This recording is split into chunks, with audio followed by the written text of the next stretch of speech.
Ladies and gentlemen, welcome everyone to the, I think, 35th or 36th installment of the Royal Society of Medicine's webinars on COVID by health professionals for health professionals.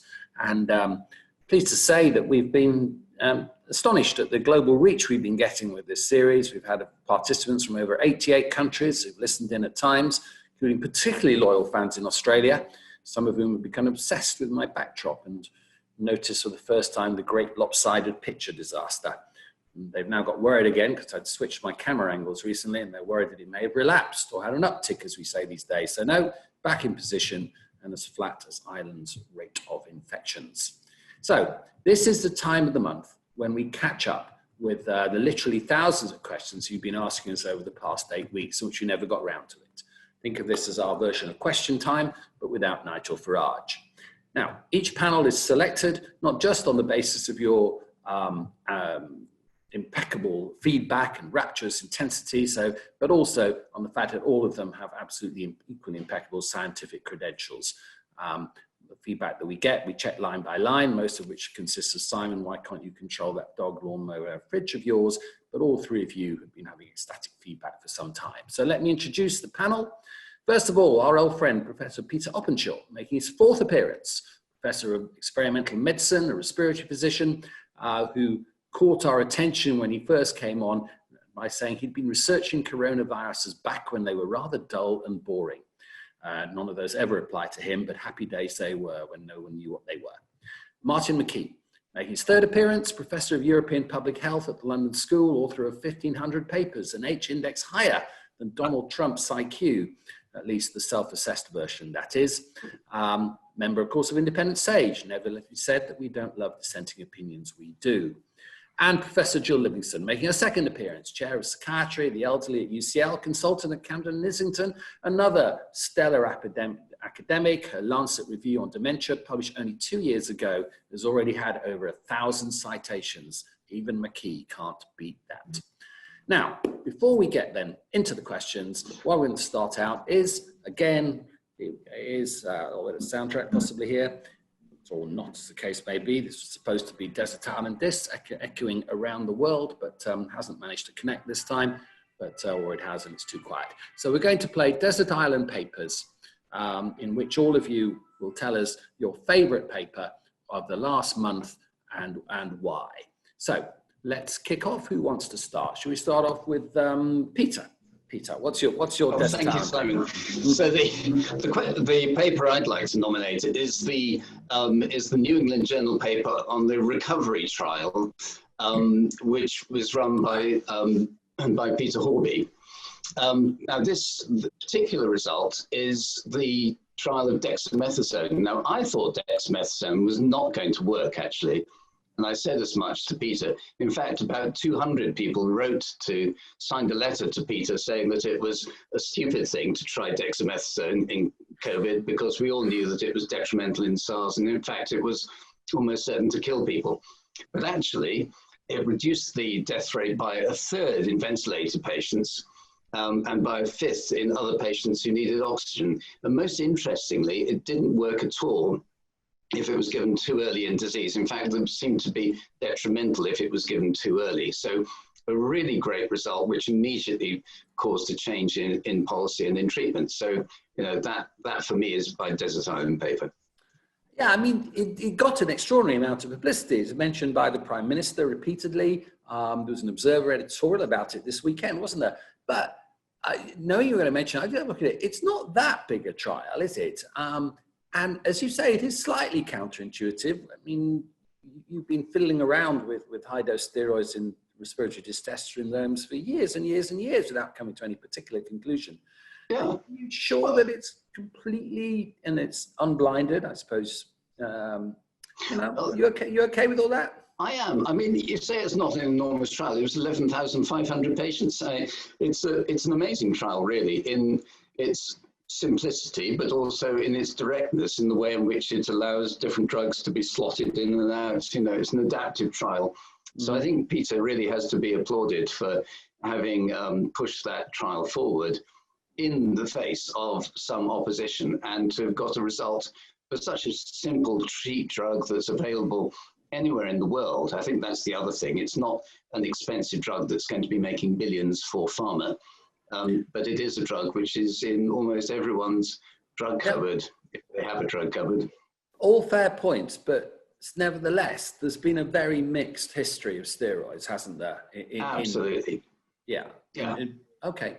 All Well, right. to me, this one gave clarity in a situation. You know, I love being proved wrong. So it's.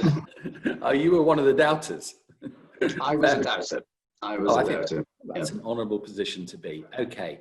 Martin, what have you got for us? Well, my paper's from JAMA Cardiology. It's called Outcomes of Cardiovascular Magnetic Resonance Imaging in Patients Recently Recovered from Coronavirus Disease 2019. This is a study by Valentina Puntman and colleagues from Frankfurt. And what they did was they were running a testing center which was linked to the local hospital. And they followed up 100 people, unselected, who had tested positive. And on average, about 70 days later, they then put them through a cardiovascular magnetic resonance evaluation. And what they found was that about 80% of those they studied did have some observable problem with their heart as measured by the imaging, and also other measures like troponin and atrial peptides and things like that. And so the reason I think this is important is that we've tended, right from the very beginning, we saw this disease as primarily a viral pneumonia. And it very rapidly became clear that it was much more than that. And we did a blog with colleagues at UCL and elsewhere in the BMJ saying this is a complex multi-system disease. And we've now published a paper in the British Journal of Anesthesia, which was trying to pull together what we knew at the time about how this virus was affecting ACE2 receptors all over the body and in the vascular endothelium, in the pancreas, the kidneys, elsewhere, the brain, and having many more effects than we were realizing. What we're now seeing is the emergence of what is being termed long COVID. Now, I think that we have a lot of work to do to disentangle all of that because, you know, there's bits of post-intensive care unit syndrome, which is already recognized.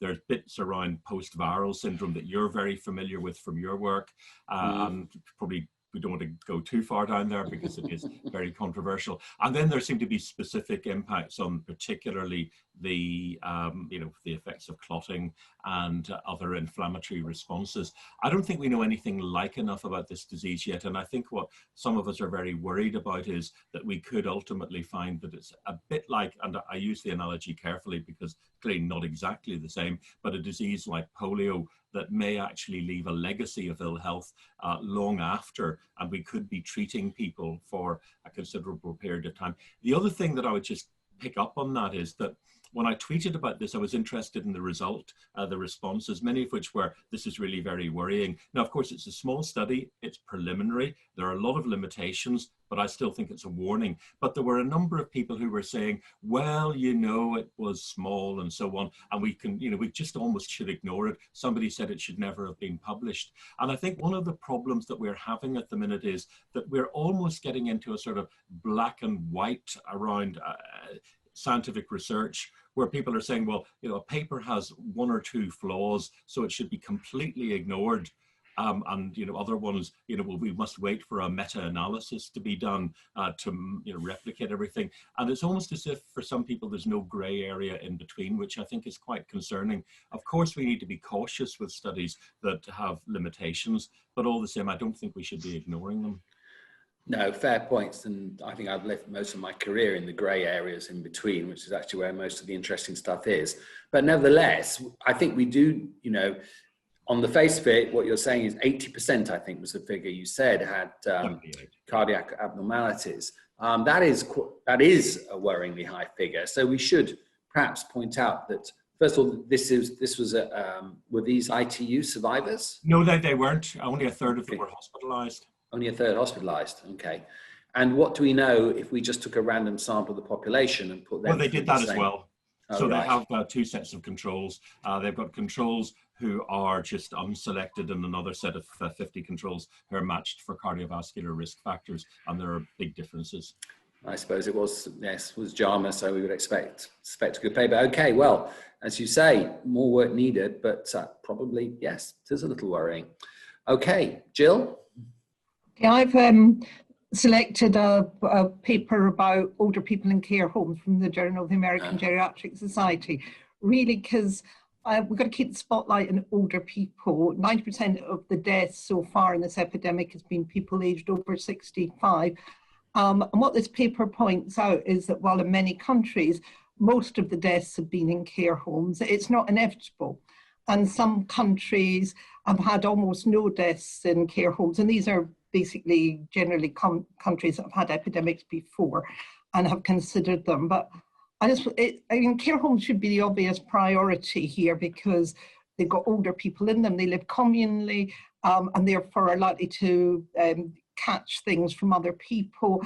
Around about 80% of people have dementia, and therefore reminding them what to do tends not to work very well because their basic problem is they can't remember.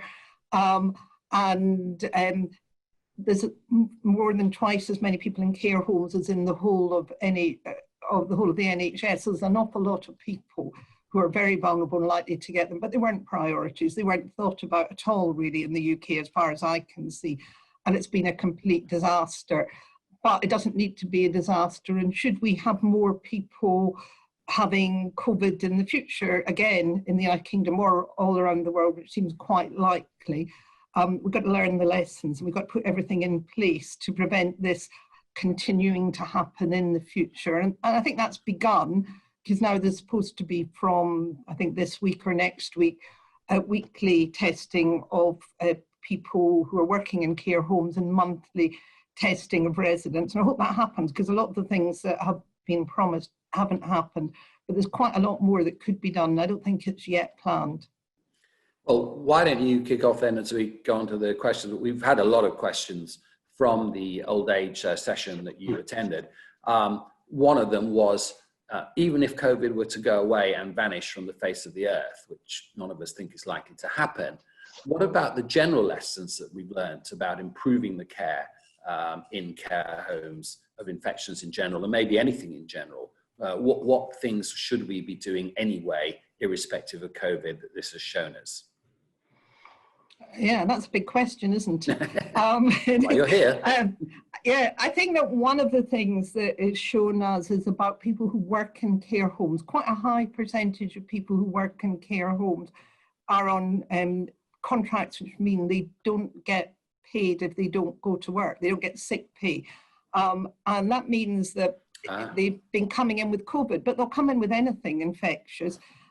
Or non-infectious when they can't work as well. We've got to look after care home workers in the same, or we can't look after people in care homes. So I think that's one of the lessons we've learned. And I think another lesson is that we can't forget about care homes. That's where the most vulnerable people in society go to live. And whenever there's a problem, then it's likely to be worse in care homes. They've always got to be in the front of planning for any new health problem. Okay. Anyway, Martin, whenever we're talking about, the interface of economics, employment and society, I know your ears will be pricking up. Anything you want to bring in on that point? Well, just a couple of things. I think what this has done is it has brought social care to the forefront. And we now have, well, I mean, we never know what to believe in this country because there are all sorts of unattributed briefings, but it does seem that like there will be some move on linking social care to the NHS. I think we need to be quite careful because, of course, we do know that social care is means tested and the NHS is not. So lots of caveats there. Also, I think one thing that we've learned is that in the same way that we have actually managed to drive down COVID infection rates in a number of countries very effectively, it made us maybe question whether we should actually accept the levels of seasonal influenza that we have. I suspect next year, Peter may have views on I'm sure we'll have views on this as well, but we may have less in the Northern Hemisphere. We're certainly having less in the Southern Hemisphere simply because of less mixing and less travel. But the question is, could we actually sustain that by doing some things that don't take us into the extreme social distancing that we've had, but do serve to protect or to try to interrupt the transmission in some way? Such as? Very good question at this stage, but perhaps better attention to infection control in care homes anyway. Okay. the best, even at the best of times, there may be things we should have been doing anyway, even without the threat of COVID. I mean, what are you suggesting? That everyone in care homes should be wearing masks, or? No, I'm not, and I don't know what the answer would be at this stage. I'm just Okay. saying that we have a very high toll of seasonal influenza, and even with the vaccine available, and I'm just questioning whether or not we might actually try to be a bit more ambitious after all of this. Okay, Peter, let's bring in our respiratory virus expert. Let's talk about winter, shall we then, and what's going to happen. So first of all, we all know that influenza is a major killer over the winter. Can we just remind ourselves how much? Well, it depends on the season. It depends on which type of virus is circulating. But I mean, every year there's quite an excess of tens of thousands of deaths that you wouldn't have anticipated, which have been ascribed to flu. It may be that a proportion of those are actually due to RSV, my other favorite virus, which is a sort of hidden killer of the elderly, in that it causes this rather slow, insidious disease. And by the time you actually get around to testing for it, it's been gone and went and has been replaced by this, so it's rather reminiscent actually of COVID in many ways. It's an acute illness, which we are very familiar with in children, but actually in adults, it triggers this rather delayed effect, which may take up to a month to kill people. So really strong parallels. In fact, a lot of what we're learning about COVID reflects very much what we've learned over the years about RSV disease. But I mean, we've had literally dozens of questions on all sorts of variations of the theme of the interaction between influenza, either vaccine or exposure, and whether or not that will have an effect on COVID-19. I have a feeling I know what you're going to say, but is there anything we can spotlight from the research? Yeah, I mean, so the Academy of Medical Sciences report on the likelihood of winter, what we're going to see in this coming winter, really put quite a bit of emphasis on influenza and the importance of getting influenza vaccination rates up. But I think, it is really interesting to reflect on how effective the lockdown measures have been in terms of interrupting transmissions of other viruses.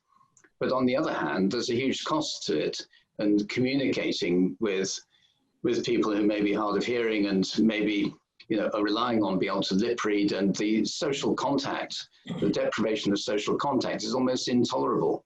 And you just wonder how we're going to keep this up, whether there's some other way that we can find to reduce transmission without the enormously detrimental effects of the measures which have been introduced. I think it's a big question for the future.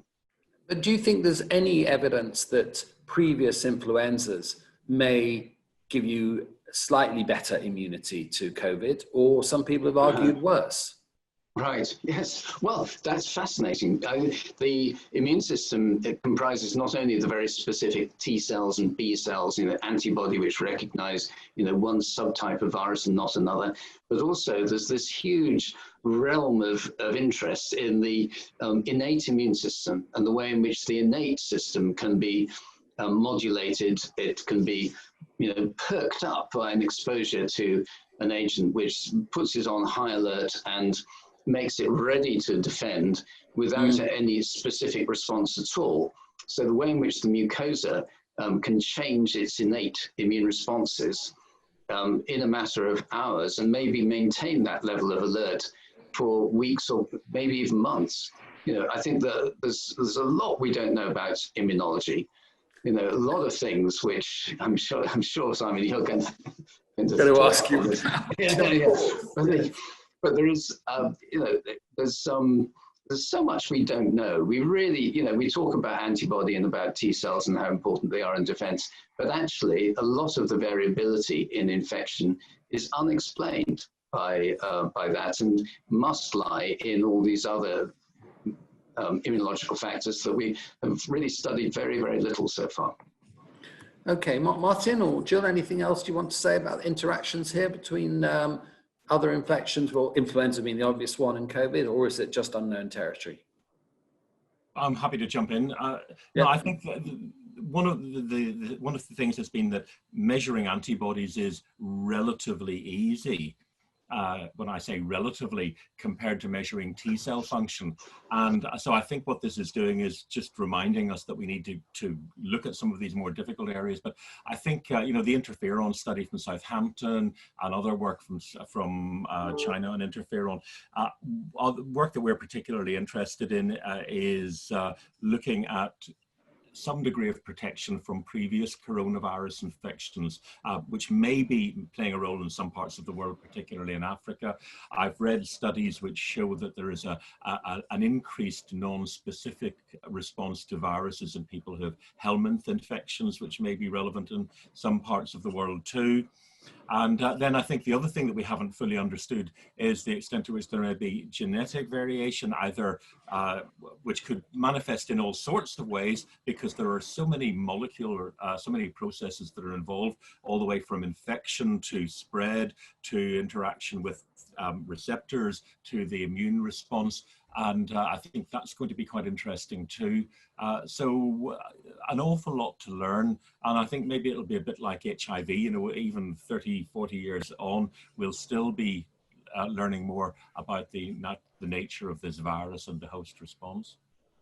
Gosh, HIV appeared in the year I qualified. Is that 40 years? It is, isn't it? Yeah. Gill, anything to add? And you're obviously also very clinically active in this area. Yeah, so I don't know what's going to happen immunologically. I don't think anyone does, and I certainly don't. But one of the obvious things is that if people develop, if they catch flu and they catch COVID, they are much, much less likely to survive. So the two of them together, I mean, each of them individually is a killer of people in general and older people in particular, and the two of them together really do have the potential to wipe out very large proportions of older people. So it's very, very important that people are immunized to help them survive. So I think one thing that we'll have universal agreement, this is the season to get your flu jab, if ever there was one. There'll be no one is going to speak against that. Now, at this point, I feel a bit like Jeremy Paxman asking this, I can't remember who the hapless person was in the prison service, the same question 10 times.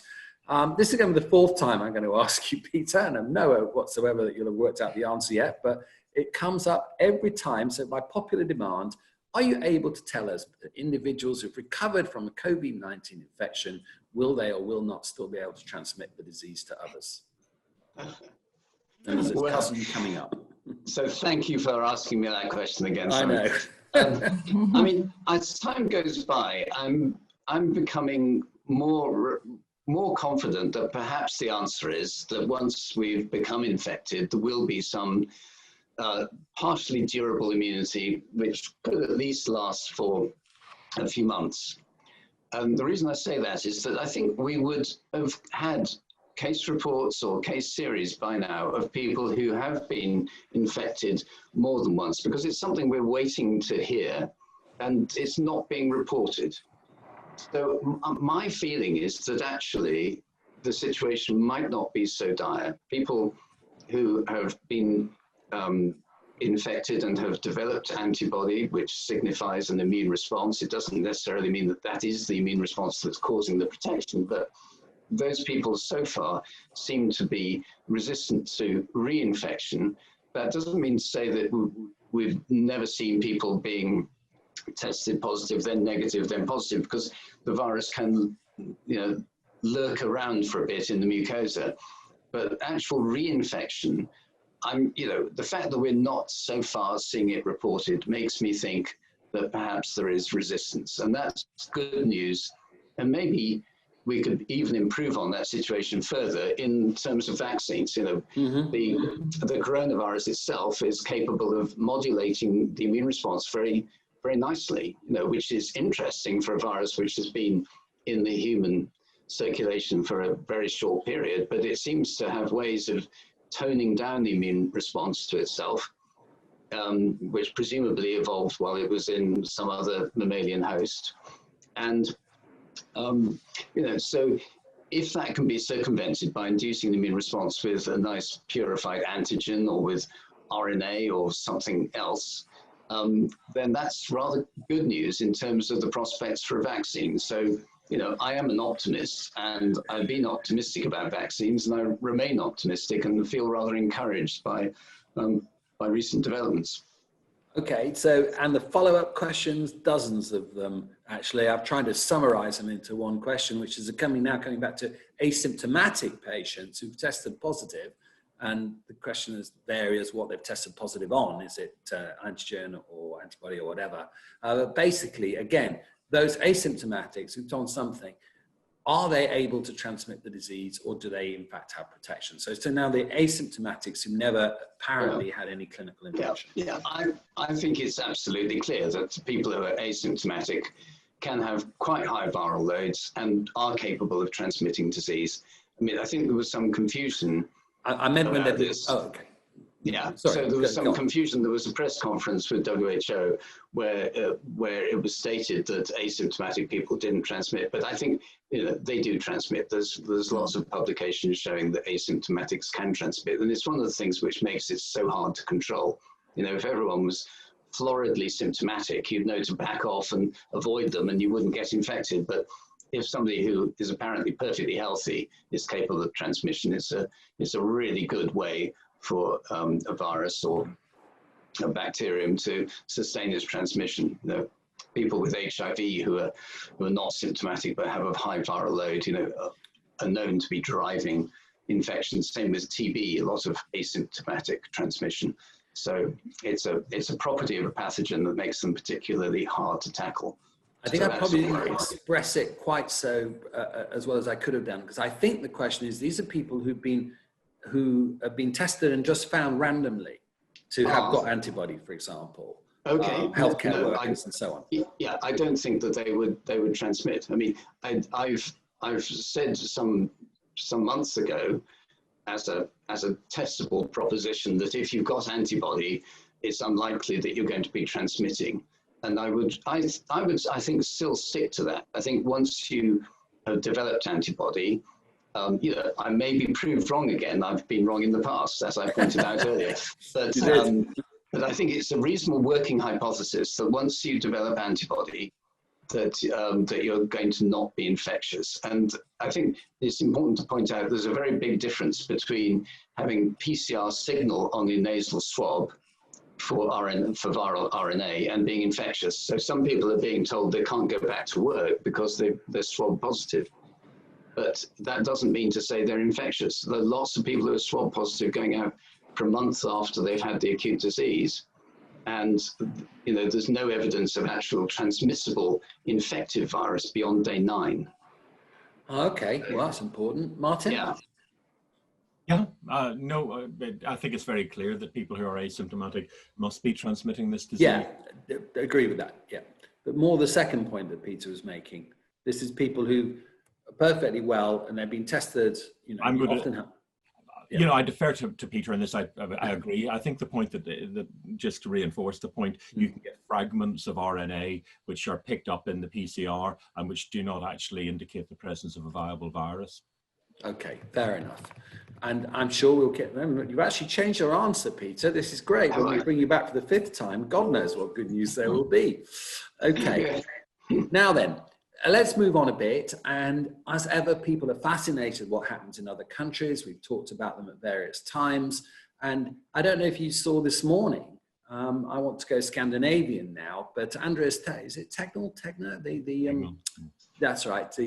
Is he a friend of yours, Martin? I assume so. No, I don't know him. I know Johan Giesecke and other colleagues of his very well, but I don't know him personally. I may have met. But, Okay.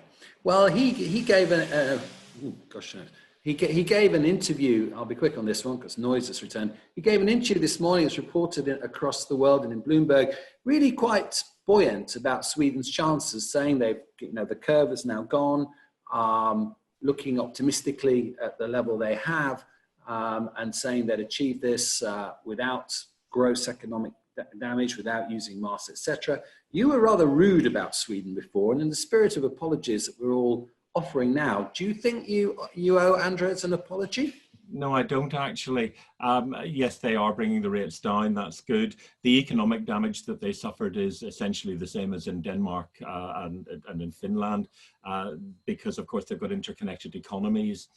You can't just put a fence around you. Well, in terms of economic, in terms of trade, and they've had a lot more deaths than in their Nordic neighbours. So although they've done better than the UK, they've done far worse than Norway and substantially worse than Denmark or Finland. May have in a second. I have the curse of the lawnmower again, which is appalling. So I'm not sure if I'd be muted or not because of that. Jill, do you want to tell us a bit more, whilst I'm going to interrupt for 1 second. Do you want to tell us a little bit more again on what was happening in the care homes in Sweden and the differences across Scandinavia? Because there were big differences, weren't there? And then Peter come in as well. So basically, let's have a quick Scandinavian discussion whilst I go stage left for 30 seconds. Yes. Okay, well, my understanding is that in Scandinavia in general, in Sweden in general, it's against the law to have a lockdown when there's not a war. And so they didn't have a lockdown in Sweden. I mean, it's not against the law in other countries. They didn't have a lockdown. They did close secondary schools. They didn't, and they didn't allow more than 50 people, I think, together. So they did do some reduction. And Sweden's not like living in London. There's a bit more space. So that, you know, we walk, when I walk out in North London, I walk into people. Even, you know, if you're trying to avoid people, you have to sort of walk into the road and things. I don't think it's like that in Sweden. So they have a bit more natural space. But what happened in Sweden was that they still had a lot more deaths than anywhere else. And I think that depending on which, in anywhere else in Scandinavia, less deaths per 1,000 or per million than they did in Britain, but that's sort of true for virtually the whole world. My understanding is that the huge numbers of death in care homes, they did even worse in care homes than we have. And overall, they had, depending on which other Scandinavian country you look at, between 5 and 12 times the death rate. I'm not sure I'd be congratulating myself if I've been responsible for Sweden. No. And isn't it true that the population in Stockholm is quite a young population, and Stockholm is obviously a special case in terms of Sweden. Mm-hmm. There's one thing, Simon. We have a paper about to come out where we used City Mapper data as one of these apps that people use for tracing journeys, and what it does show that is, even though there wasn't a formal lockdown in Sweden, people were reducing their movement dramatically before any restrictions were imposed, as they were doing everywhere. Now, they didn't get to quite the low levels that we were seeing in London and other cities, but they were still reducing it by about, I was just trying to find the figure there, but about 50%. So there was a substantial reduction in interactions, even in a country that officially didn't have a lockdown. Fair enough. I think their ex-prime minister said the Swedes have a gene for social distancing anyway. Was the words he did. Okay, right. So I obviously summoned up the curse of the lawnmower by mentioning it at the start. I do apologise for that. I will never do that ever again. So now then, another perennial question that comes up all the time, and I don't think we've ever answered, but it comes up every time you meet anyone anywhere these days who are certain that they had COVID when they returned from China or Italy, but always in 2019. So basically, have we got any evidence at all that COVID-19 infections circulated earlier than we think in 2019 in Europe, or is that just Facebook and Twitter? Who's going to kick off? Peter. You want me to have a go? Yeah, you have a go. Yeah, I mean, I think there's a lot of sort of rumours and so on circulating. Some of them really quite extreme in terms of their failure to follow scientific evidence. I mean, I think it's possible that some people have cross-reactive antibody. Whether that meant that the virus was actually around, I sort of doubt. I think there's no doubt that, you know, when an infection like this begins, it often does so in a sort of stuttering manner, and there are very few cases, and then it manages to become sustained and takes off logarithmically. And I think, you know, what we think we saw is what we got, really. I don't think we need to worry too much about the rather wild ideas which have been thrown around about its earlier origin, or about, you know, whether it was brewed up in the laboratory and so on. I think it's pretty straightforward, you know, what happened.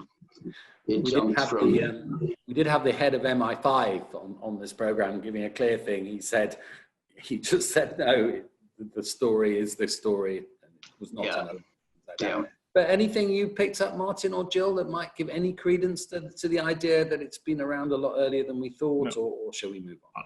I agree with Peter. I'm not convinced by the evidence that I've seen, but, you know, I would defer to him. Okay. All right, then. Let's move on then to another nice topic that again comes up time and time again. And this is about testing and then leading into test and trace. And it's a good question. It said, this is someone writing in saying, different trusts that I work for 3, are each offering me an antibody test. They're all different. Should I take each separate test, stick to only one?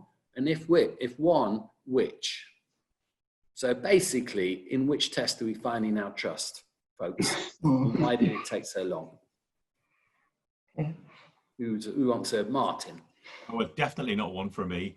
You know, there are lots of problems with the antibody test, but I think you know, we've already said about how the nature of this condition is the immune responses. Yeah.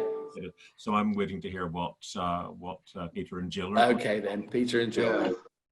Come on then. Shall I go? Yeah, go first. I think there's a lot of very dubious tests that were developed, and now we're learning which tests are reliable and which aren't. I do think it's, you know, it really should be possible to have some uniformity and, you know, collaboration between NHS trusts so that they can actually accept each other's paperwork. And the idea that you have to go through a whole new screening procedure every time you go to a new trust is, you know, somewhat familiar, but it's a real heart sink for me that this is still happening. You know, the NHS should be one organisation, and we should be able to get trusts working together collaboratively, and, you know, get some sort of cross transferable paperwork that doesn't hold up, you know, passports of people to move into other working situations. You're into fantasy land now, though, aren't you, Peter? stick with the world as we know it. Jill, any? I think if I were you, I'd do what patients normally do, and I'm a patient and you're a patient, is I keep going until I got the answer I wanted and then stop. Okay, fair enough. All right, then another question we've got. This is, again, a paraphrase of several questions, but we've had a whole we had a whole session on delayed care in cancer and heart disease, patients not coming to A&E, etc., and all the harm that's been done. But we didn't actually cover that one in the care of the elderly session that we had. So what has been the knock-on effects on care of the elderly, Jill? What's happened there? Something on the scale that we've had reported in other areas? So this is the unintended consequences on the elderly. Yeah. I don't think there's been any reports about older people in particular, as opposed to everybody in general. But given that older people are much more likely to have heart disease or cancer than younger people, it will be older people who are particularly affected. And what's been happening to other people will be happening to them even more, because they're avoiding contact with other people even more. So I don't think, I mean, I'm quite sure that the same thing has been happening to older people as been happening to anybody else with heart disease and cancer, and they've been getting less treatment for it, although they've also been getting less flu and infectious diseases like everybody else, and less road traffic accidents. And any particular lessons for care of the elderly then, should we have to revert in a second wave, just beyond COVID though? Any measures you would like to see in place, or changes in how we've been doing the care of the elderly? I'm not sure that care of the elderly or care of older people is particularly different from care of anyone else, but I mean, we both work in mental health, and mental health facilities have been opening separate places so people don't go through casualty. And I'm sure that that's true for everything else, that there'll be much more separation, because the more people you mix with when you go with more different illnesses, then the more likely you are to pick it up. That, of course, is when you and I started our training in psychiatry. That is how we used to do it then, as I'm sure you will recall. Another beautiful irony of what comes round goes round. Okay, and one last for you again, Gill. When 36 webinars ago, we started off with Rachel Clark, and she gave some very moving accounts of the crisis, and in particular how, you know, advanced planning or people's preferences for where they wanted to be, and indeed where they might want to die, were being completely neglected. And she gave a pretty depressing and emotional picture, actually. And she made a plea that families should seriously think about advanced care planning before it's all too late. That was almost 6 months ago now. Do you think that's happened at all? Do you think it is better now? We are finally managing to give people more dignity and more choice than we did at the start? I'd like to think it was. The Court of Protection say they've been less busy during this time, and they ought to be more busy if it was happening. So explain why. Sure. Just explain why they should be more busy. Because if people have give power of attorney for someone else and families talk about it and make a decision, that's supposed to be, power of attorney is lodged with the Court of Protection. So they ought to have been busier. I understand they've been less busy. So people may be talking about it more, and I hope they have been, but the evidence isn't that they have. I think it would be enormously helpful, and I don't think any of us are happy about the idea of people going into hospital and going into intensive care and dying by themselves when really the hospital intensive care had very little to offer them to during that time. Anything you think, again, any more changes that we need to make? Or and what about people who still have capacity? You're talking about people who lack capacity, but people who don't. Yeah. I mean, I think that everybody, I think there should be campaigns that everyone, including people like us, should all be making either advance directives or give power of attorney to someone that we trust. Giving power of attorney is a bit simpler because it's quite hard to cover everything in an advance directive and you don't know what's going to change. But I think it is something that we should all be doing. None of us know when something might suddenly overtake us. I think that would be really helpful. Going back to care homes, I think that making oxygen available in care homes is also something that's really very important, so that for COVID in particular, it's possible to have a sort of midway, stay where you are and have oxygen rather than have to go into hospital.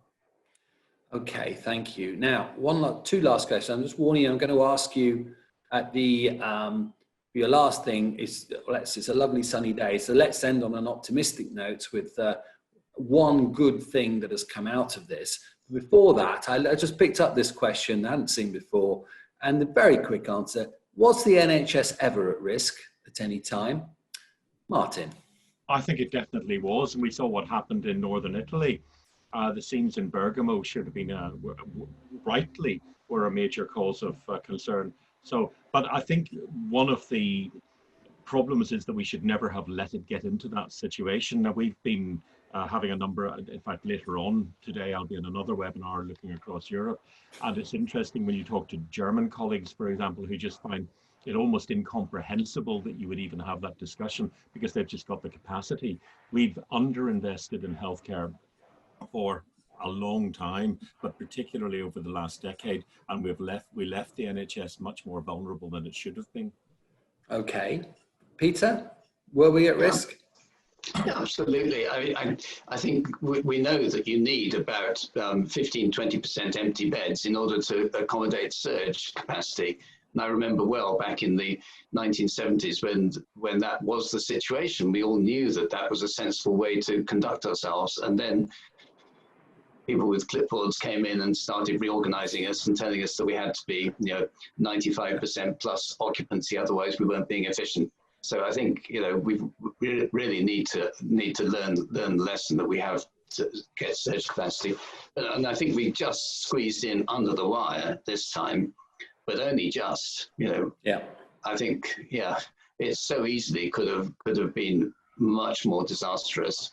But it was, you know, it was really bad. Let us not forget how bad it was and how traumatic it's been for many of those working in caring professions to see patients and loved ones die in circumstances that are just appalling. So let's not forget that.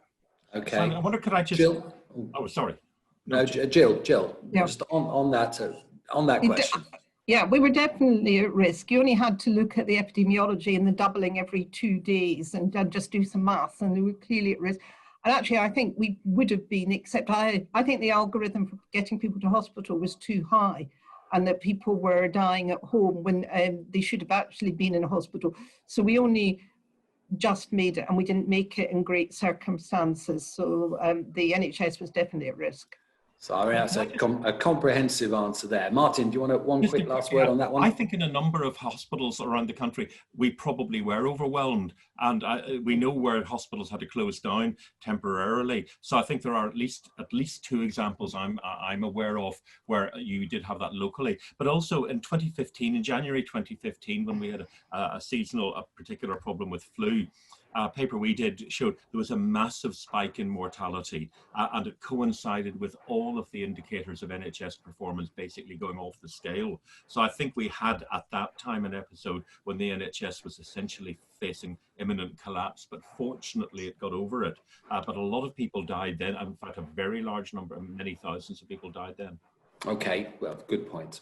So then, but let's end with a good note then. One good thing. Should we do it? We do it in reverse order. Jill, one good thing.